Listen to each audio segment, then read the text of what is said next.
Welcome to Business Class. I'm Steve Ekstrom from Learn Tourism, a nonprofit academy dedicated to advancing the tourism industry through innovative training and sustainable practices.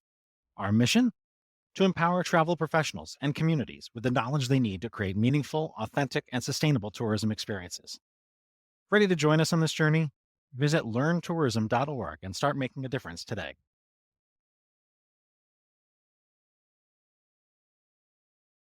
Steve, here Learn Tourism, the Business Class podcast. Today's guest, Mike Testa, CEO of Visit Sacramento. And you have had quite a long tenure with the organization, which is something I've noticed is not particularly normal in the CEO suite across destinations. So what do you attribute that to? I'm definitely a little bit of an anomaly that way, that most people go from destination to work their way up. This is the only DMO that I've worked for in Sacramento. I've been in marketing jobs for other downtown destinations, but this was my first DMO.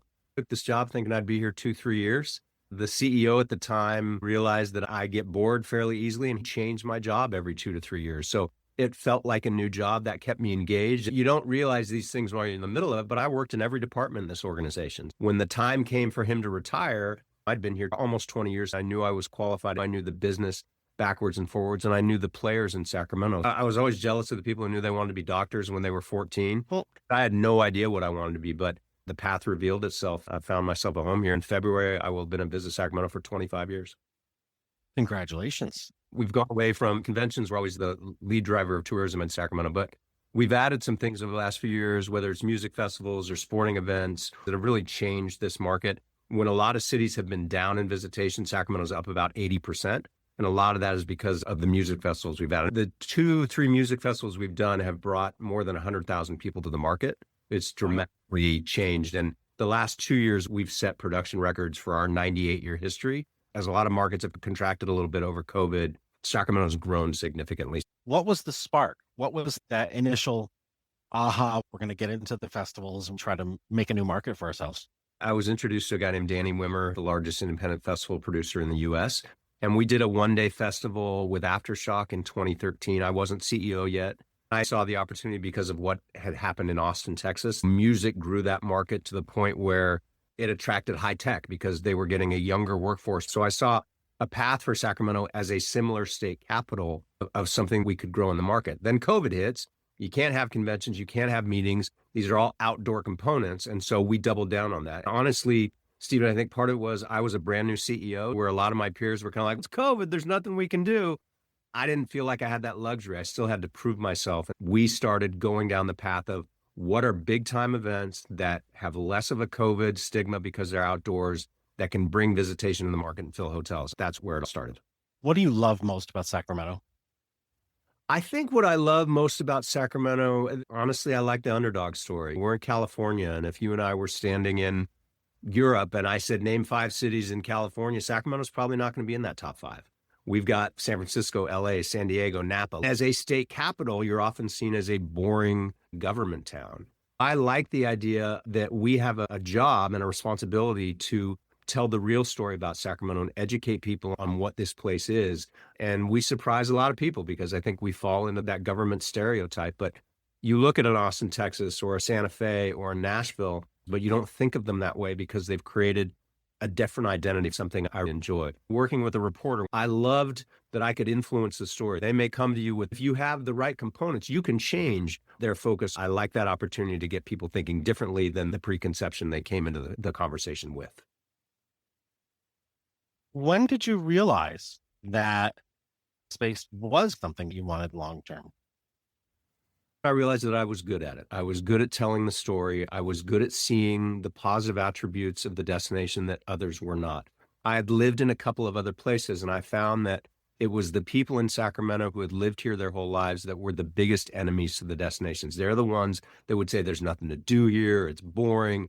And coming from somewhere else, I didn't see it that way. I came from San Francisco, where that first home, I was never going to be able to afford on my $33,000 a year salary. I lived in a not very nice apartment with a buddy of mine. We were each paying $2,000 a month.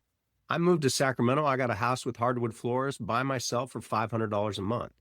And I thought, you can build a life here. You can build a home here. It's a small city, but it feels like a big city with a lot of the attributes that have grown in. I saw an opportunity to have a different quality of life than some of the bigger cities I'd been in.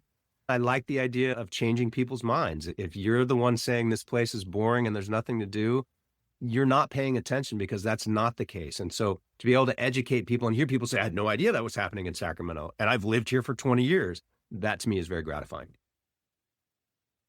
How would you describe yourself as a traveler? I think as a traveler, one of the things I like is to see how the locals live. If I go to a destination, I'm definitely someone who likes to sit outside at a restaurant or a pub and watch the world go by. I want to see what a Wednesday afternoon looks like as people are walking to and from work. I'm a museum guy. I like art. I like seeing all those things that you would see in a big city or a small city. But I like the different flows of life that you experience in other cities. Whether you're in Sacramento, DC, or Columbus, there is a different vibe. I like to immerse myself in the culture and the community of a different city. What is your earliest travel memory? I was very fortunate. My father was in the Army based in Germany. He and my mother, before they had kids, would travel throughout Europe because it's so easy and fairly inexpensive. And by the time they moved back and had kids, they were world travelers and they took us on those trips. They made friends in different parts of the world. And when I was 2, we went to Europe for a couple of weeks. When I was 9, we went to Europe for about 3 weeks. My mother, my sister, and I traveled together. My dad joined us for part of it. We rented an RV and went to the Grand Canyon when I was 12 years old. So I've always felt very comfortable traveling. When I got married, my wife had never been out of the US. And we took a trip and I was extremely comfortable. She was real. How do we get a taxi? How do we do this? I was like, it's fine. We'll just go there and everything will be cool. And I attribute that to my parents, that it became part of my early life that once every couple years we would travel somewhere and experience that together as a family. How are you most like each of your parents? I am much like my mother because she was very introverted. I'm in an extrovert's job, but I'm an introverted person without question. I'm not comfortable working the room. I can give a speech in front of 3,000 people with no problem. I'm very comfortable in a one-on-one conversation, but I'm not the guy that lights up the party and walks around and says hi to everybody. I think I'm like my father. My father's very analytical. He was a lobbyist in Washington, D.C. He's very outgoing, very comfortable working the room. My dad would have made a great criminal lawyer because he sees things that others do not. And I think I've picked some of that up too. I'm very keen at noticing people's behavior and what motivates them to act in certain ways in a job like this. To understand the motivations of why people are making certain decisions allows me to interact with them. What is your greatest motivator? People ask me in this job often, what do you want your legacy to be? I'm not a legacy guy. The reality of a legacy is it'll be realized when you're gone. I always tell people my legacy is my kids. I've got a 15-year-old and a 13-year-old, and I want them to live the life that they are meant to live, whatever that means. If they want to be a garbage man, a librarian, an attorney, a doctor, whatever motivates them, whatever is part of their soul, I want them to pursue. I grew up being pushed in different directions. You got to go to college. You got to get a great job. When I took my first job at DMO, my father's advice to me was, you don't want to work for a nonprofit. There's no money in that. There's no money to do the programming you want to do. There's no money for your salary. Now I'm the CEO of a $16 million nonprofit. We have the ability to do great things. What motivates me is making sure that my kids know they have whatever opportunity they want. I'm an example of that as an English major who didn't know what he wanted to do for a living to fall into a career over time. I didn't listen to my father when he said, don't take that job. I'm grateful because I'm where I'm supposed to be. I think everybody has a spot where they're supposed to be, but you've got to be willing to let the universe take you there. How would you like your kids to describe you? As someone with integrity who follows through and makes mistakes. One of the conversations we have fairly regularly is, it's okay to get it wrong. It's okay to admit that you miss. As an adult, I screw up all the time. I will, I'm sure, make 3 more mistakes before the day is over. The people who misstep are the ones who pretend they don't, lie about the mistake or try to sugarcoat it. The reality is we all do it. We all screw up, and you've got to learn from it and move forward. I would also like my kids to describe me as funny. I'd like to think I make them laugh. For you embarrass them, right? There's some satisfaction when I embarrass them too. Like, I want to be that guy wearing dark dress socks with shorts in front of their friends. I haven't done that yet, but I will at some point. I threatened my 13-year-old niece. I said, don't leave this house wearing anything you wouldn't want to see me wearing. Because I like it. how would you want your staff to describe you? And how is that different from how your kids might describe you? I would want my staff to describe me as forward thinking. We've taken some calculated risks. I think about some of the music festivals, some of the things we've invested in that not everybody was on board initially. And I think you have to trust your judgment. You have to trust what the vision of things can become that you see. We're hosting a major food conference in September, largest food conference in Europe. It's never been to the US before. And it's an investment. I've had to convince my board that this is a worthwhile venture for Visit Sacramento to be a part of and to invest in. There's a lot of responsibilities to trust me and follow me, and this will be great because I can't guarantee it's going to be great. It's not going to fail miserably, but you have to take those calculated risks. You can either be safe and go back to what's easy, or you take a risk and go towards something better. You have to have the courage to do that, knowing that you may get it wrong, but when you get it right, it's pretty powerful. Was it Nelson Mandela who said, I never lose? I either win or learn. What is some skill that you're looking to learn? I think I learn it every day. I've been doing this for a long time. I'm 56 years old. Very few times do I have someone come in my office and present a problem that I don't immediately think, oh yeah, I know how to fix that. I'm still learning. Experience doesn't get you everything. One of my best friends is a doctor, and he's told me within 10 seconds of somebody describing their problem is, oh yeah, I know how to fix that. And I think it's incumbent on all of us to not do that, even when we think we know best. For me, I try to avoid that arrogance of experience. There are people younger than me who are smarter than me. There are people all around me that have different experience than I do. The people who underestimate others and think they're smarter than them often come out on the wrong end of it. You have to be very humble and realize that there are people who know far more than you do, even when you think you know most of it. You have a talent. Do I have a hidden talent? That's a good question. I've always been very good at video games. It pisses my son off a little bit, who's 13. I've always been very good at sports, very good basketball player, write a lot of fiction. When I was younger, I wrote poetry. It always came very intuitively to me. I think the talent that I'm most appreciative of is empathy and understanding people, seeing what's holding them back, seeing sometimes where they're hurting, and trying to give people permission to talk about that, to be who they are, to not hide behind the things that are tough for them. The reality is we all struggle. We all had things in our childhood that have shaped who we are as adults. And I think it's important to address those things and give people permission to be who they are, because what you bring to the table is different than what I bring to the table. But if you're afraid to show it or to be who you are, then we never get to see that. I'm very grateful that I often see people very clearly. Tell me about the greatest act of kindness you have ever witnessed. When I was in high school, my friend and I volunteered at a convalescent hospital. There was a woman there who had Alzheimer's disease in her mid-40s. My friend was assigned to her. I was assigned to a woman named Mrs. Shaw, who was 88 years old, who just wanted to play dominoes with me all day. And my friend was assigned to this other woman and would literally take her for walks around the hospital with a leash. He went back to her after the curriculum ended. She didn't remember who he was, but he showed up for her and would continue to take her on those walks and continue to make time for her because her family was not involved. He knows I know this now, but he didn't for a long time.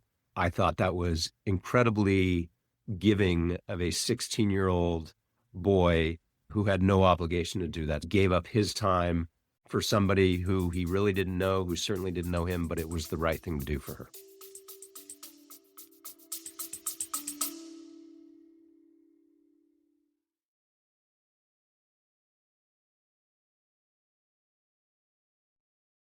Before we dive back in, a quick word from our sponsor, Learn Tourism, the nonprofit academy, where we're dedicated to transforming the tourism industry with 4 key services. Our cutting-edge learning experience platform, which offers robust analytics and seamless updates. Our custom course development, which ensures tailored learning solutions. Subject matter experts who provide deep insights and valuable knowledge. And of course, our engaging speakers who are here to inspire and educate with impactful presentations. Discover how we can elevate your tourism education at learntourism.org.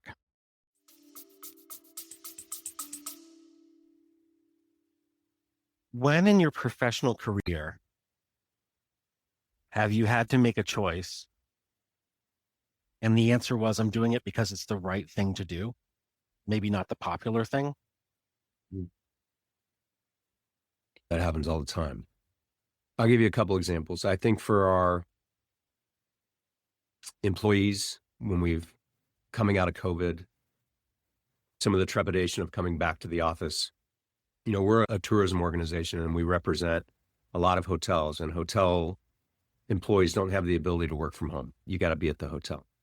I certainly received some pushback from some folks.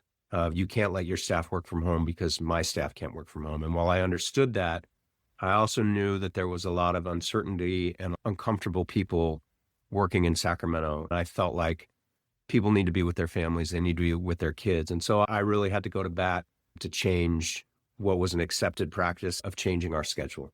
I thought that was the right thing to do. From a staffing standpoint, I've had to terminate some employees that were friends, dragging down the team. And you either lose one person or you're going to lose 5 people. And you've got a team looking at you, wondering why you're allowing this behavior because it's hurting the rest of us. Probably the hardest thing I've ever done was to terminate someone who was a good friend.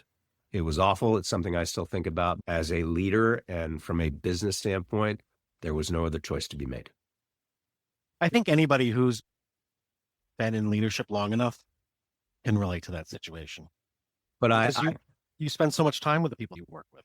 But I think there's a lot of people who don't address that. They lose those 5 people instead of that one person. I learned a long time ago that people don't leave organizations, they leave bosses, right? And so you've got to be that example for your team of, I've got your back.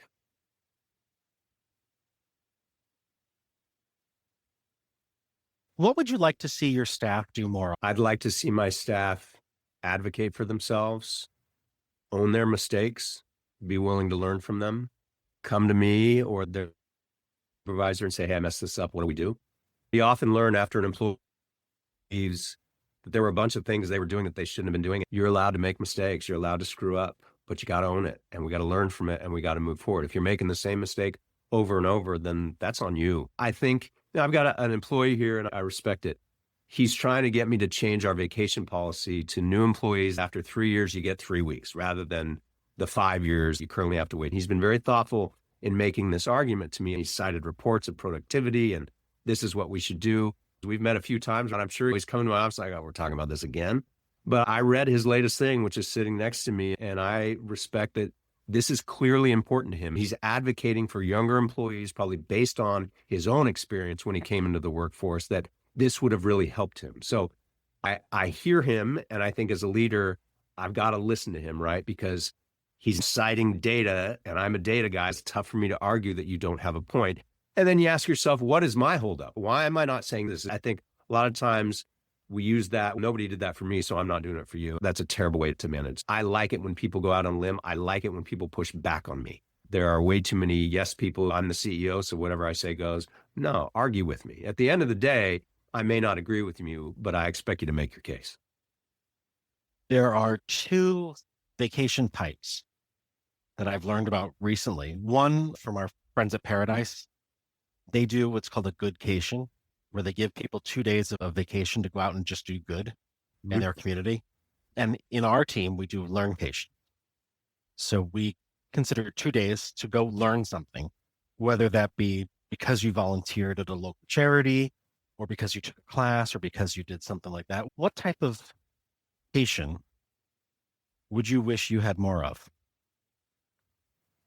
I think there's 2 types of vacations myself. I think there is the learncation where you might go to a foreign country. Let's say you're going to Rome and you see the Colosseum and you learn about that ancient history. I think that's really valuable because learning from the past applies to what we're doing today. There's the kind of vacation where you go and sit on the beach and have a tropical drink and read a good book and relax. Rarely do I see those 2 combined. I think I value both vacations equally. We went to Ireland recently, driving on the road. My wife had this app out that, oh, that castle was built in 1236. That was fascinating to me. Our country is essentially a toddler when you compare it to places in Europe. I think there is tremendous value in both because you have to slow down, take inventory of yourself and where you are. Am I liking this job? Do we need to think about something else? You need to feed your brain with something new, something that you don't have in your own city. I'm a fan of both, and I think both are necessary. What's your favorite quote? What's my favorite quote? Never put off till tomorrow what you can do today. I think that applies to so many different aspects of my life. I'm definitely someone who's been guilty of, we'll do that later. We'll do that later. My wife suffered a stroke a couple of years ago, and it definitely had an impact on her, and it changed the way we think about things. It changed our timeline. Why wait and do that in 10 years? Let's do that next year. If I really had time to think about it, I promise you I'd come up with a better quote, but I think that's something that really drives me now, not putting things off, because you just never know. Sometimes you just have to say yes. I think you're You right. never know when the opportunity is going to strike. For sure. Is there anything I didn't ask that you wish I did?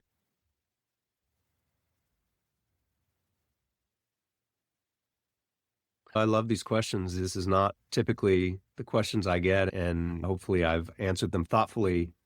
I think where a lot of leaders go wrong is they're too rigid and not open to these deeper conversations about life and what motivates you. So much of what dictates who we are as people happens when we're kids, when we don't have control over that.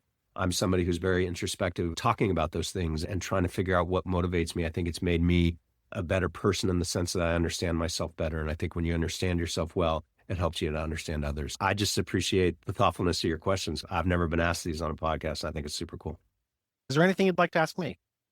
Yeah. What motivates you? What's your goal in these podcasts? When you ask questions like this, what are you hoping to achieve for your listeners? And what are you trying to get out of the person you're talking to? What motivates me? About 10 years ago, I realized I love to travel, food, art, culture, and music, and nature, and all these things. But what they all had in common was learning. And then it hit me like a brick. I love to learn. Starting a nonprofit shortly after COVID, there's a lot to learn. I have had the unique opportunity of talking with 300 CEOs in the tourism space, and I've learned from each of them. Another one of my favorite quotes is Robert Heinlein: when one teaches, two learn. So to be able to share that with somebody else, to share that with 15,000 listeners or however many are tuning in this week, it has been a gift. It's been a responsibility in some ways, but it's been a gift. It's hard to provide a gift for others that doesn't also satisfy some part of oneself. I have a coworker who grew up in Oakland, and we've had in-depth talks about experiences professionally. And she said to me once, and this is something that just never occurred to me, she's a Black woman, and she said, Mike, sometimes I go to meetings and I just hope there's another Black person there. As a white guy, I've never thought, I hope more white people show up, because mostly in these meetings, it is white people. It was a perspective I never would have considered unless she said that to me. It changed my outlook. Now I'm in meetings thinking, how many people of color are here? How many women are here? It's something that changes your perspective. And when you notice that there is one person of color or one woman in the meeting with all these men, it allows me to think about their perspective and try to draw them out a little bit and give them comfort to say, we want to hear from you too. The more you talk to people, you hear a perspective that you just don't generally hear unless you dig a little bit. I think it just makes you a better person. Fantastic. This has been a wonderful conversation. I appreciate you taking the time to share your story with me and our audience. So thank you. If folks want to plan a visit to Sacramento, how would they go about doing so? So visitsacramento.com, a lot of resources there. Our social channels at Visit Sacramento, great information. Our Instagram is really well curated. We come in September. We're hosting Europe's largest food conference here. If you like to eat and listen to free live music, that's the time to do it. Our website has all that information, but I encourage you to follow our socials. I'd imagine a lot of your readers or listeners don't know much about Sacramento, and I think they'd be pleasantly surprised about what's going on here. It's one of my favorite cities. Years ago, I was given a bike tour. Oh, which is really cool. Yeah, and it stopped by a bakery, so how could you go wrong? Yeah, you can't go. We're ready for you to return. I do have one question for you. So you said Sure. you interviewed a lot of CEOs. A lot of these questions are tough for especially men to answer. Do you get a lot of people uncomfortable with some of these? There have been a handful, and you can see the visual response to them being asked a personal question or a reflective question. And you take the cue. All right, let's talk more about work. Sure. You have to know and understand who people are.